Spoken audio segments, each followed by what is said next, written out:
Gracias por continuar con nosotros. Avanzamos con más información.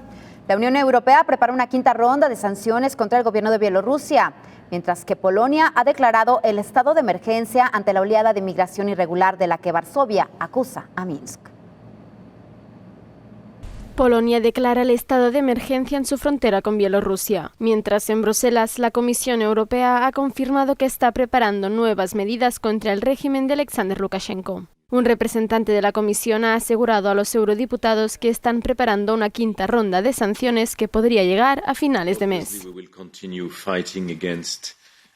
Obviamente continuaremos luchando contra esta terrible instrumentalización de los migrantes y de la miseria humana por parte del régimen de Lukashenko. Luchar contra eso obviamente incluirá sanciones, y ahora estamos empezando a trabajar en la quinta ronda con los Estados miembros. Letonia, Lituania y Polonia acusan a Lukashenko de enviar migrantes principalmente de Afganistán e Irak a través de sus fronteras con el fin de desestabilizar a sus países. Aseguran que se está aprovechando de la aparente debilidad de la Unión Europea en materia de migración y que se necesitan medidas más duras para evitar que continúe.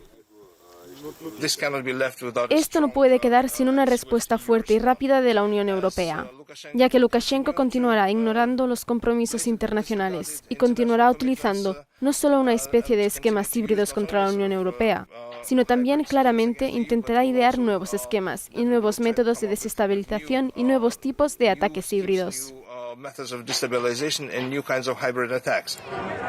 Pero los migrantes procedentes de Bielorrusia no son el único problema urgente. Los ministros de Asuntos Exteriores que se reunirán en Eslovenia este jueves y viernes también debatirán la situación en Afganistán.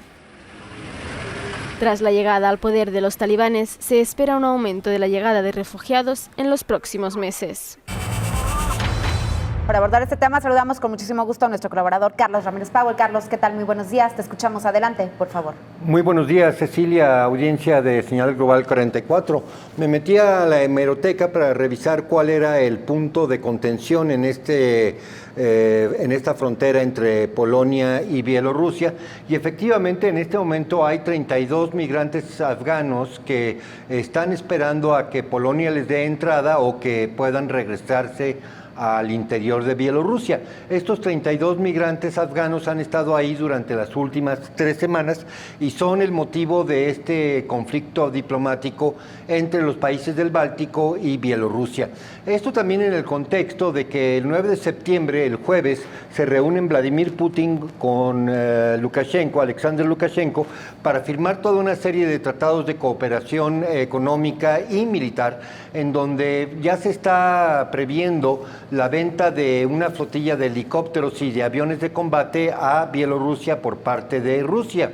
Esto es un acercamiento que se ha estado dando entre los dos países a lo largo de los últimos 18 meses, desde que se hizo la intentona de golpe de Estado, revolución de color, por parte de los aliados de la OTAN, la Unión Europea y Estados Unidos en contra de Alexander Lukashenko. Hay que visualizar el hecho de que a lo largo de los últimos 20 años, Lukashenko se comportó frío frente a Rusia, frente a Vladimir Putin, manteniendo una posición independiente y coqueteando con la idea de ser un engarce, un eje para agilizar el comercio entre la Unión Europea y Rusia. Pero ya con el apretón de tuercas que dio Europa con el intento de la revolución de color en Bielorrusia, bueno, Alexander Lukashenko entendió que sus momios con la Unión Europea bajaban y subían con Rusia, por una razón muy sencilla. Bielorrusia tiene esa posición central dentro del mapa que la hace el colchón ideal para la Federación Rusa frente a la expansión de la OTAN desde la caída de la Unión Soviética, y por otro lado a entender que Bielorrusia es un estado fundamentalmente agrario con un poco de industria y que su acercamiento a lo largo de los últimos 20 años con la Unión Europea no se iba a dar en los términos en que Alexander Lukashenko quería. Hay que recordar que al principio de la pandemia, en el mes de febrero del 2020, a Alexander Lukashenko el Fondo Monetario Internacional le ofreció un préstamo blando a 20 años, creo que sin intereses o intereses muy bajos, con tal de que Bielorrusia impusiera un confinamiento duro y que se plegara a la política general que se estaba llevando a cabo dentro de la Unión Europea para el combate al COVID. Bielorrusia se fue por la libre, distribuyó ivermectina y plaquenil, hidroxicloroquina, y básicamente no ha tenido un problema de confinamiento severo, ni de uso restrictivo de máscaras, ni de prohibición de salir a la calle de la gente. Es una situación bastante liberal y, bueno, los datos epidemiológicos de Bielorrusia son favorables cuando se les contrasta con los de Europa. A partir de ese momento fue que la Unión Europea, la OTAN y Estados Unidos empezaron a apretar más fuerte y se dieron las manifestaciones en contra de Lukashenko en torno a unas elecciones en las que Alexander Lukashenko ganó ampliamente con el 85% de los votos, elecciones que naturalmente desde la Unión Europea se estableció, no sé con cuál evidencia, que había sido un megafraude.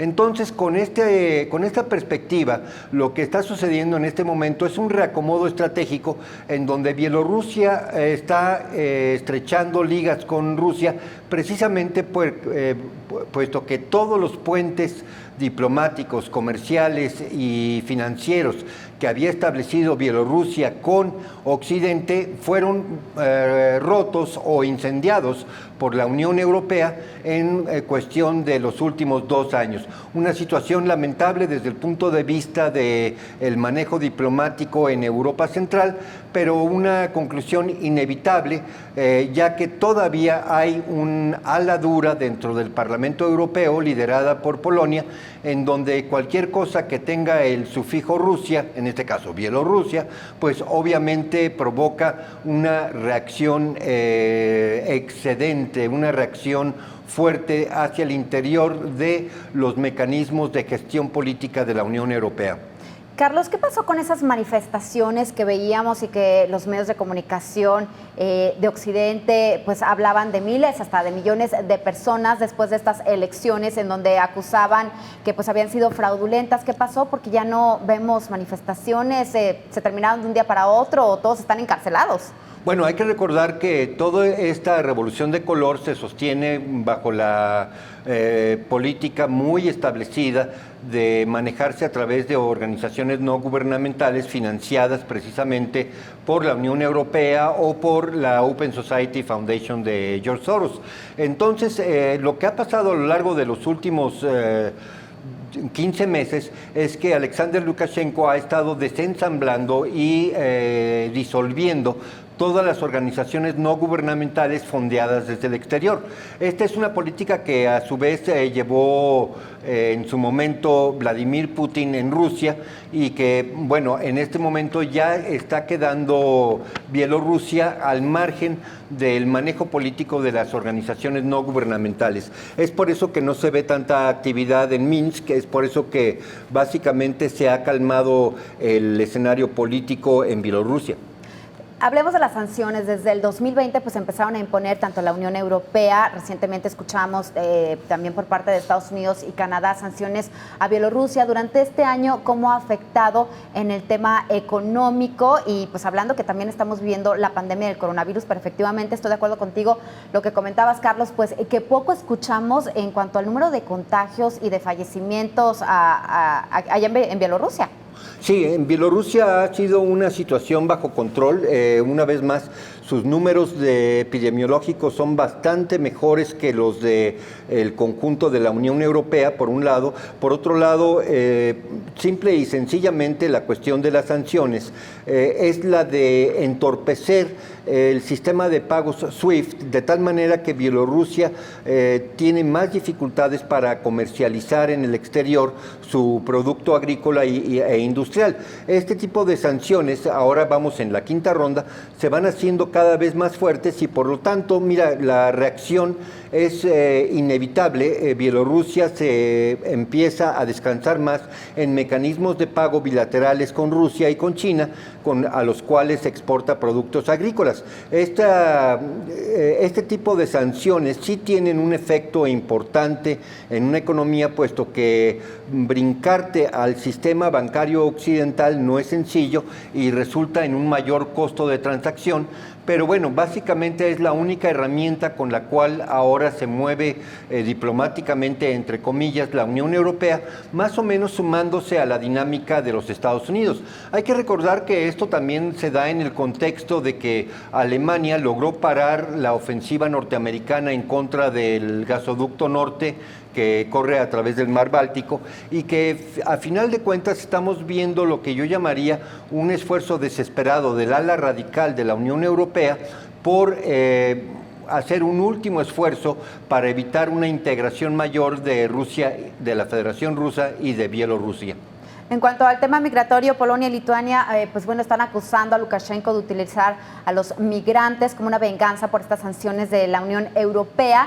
Y pues bueno, ya están hasta construyendo un muro de metal, pero es un muro. ¿Qué nos puedes decir? Ya hay antecedentes de alguna crisis migratoria, pero tú comenzabas tu colaboración diciendo pues que son 30 y tantos migrantes afganos los que están ahí en la zona. En este momento, sí, el punto de discordia son 32 migrantes afganos que se encuentran en tierra de nadie entre Polonia y Bielorrusia. Sin embargo, es confesión por parte de Lukashenko de que sí, efectivamente, él ha importado, esa es la palabra, afganos e iraquíes a Minsk en una cantidad que ha de rondar entre los 3.000 y los 5.000 y que los ha puesto en las fronteras con Polonia y Lituania y Letonia. Esto sí lo ha hecho y lo confiesa, dice, bueno, pues es como parte de una política de contragolpe en contra de las sanciones que hemos estado recibiendo.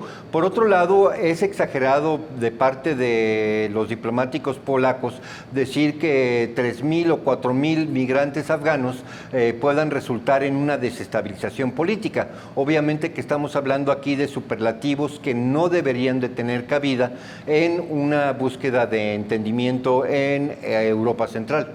Perfecto, Carlos, muchísimas gracias. Nos vemos el lunes.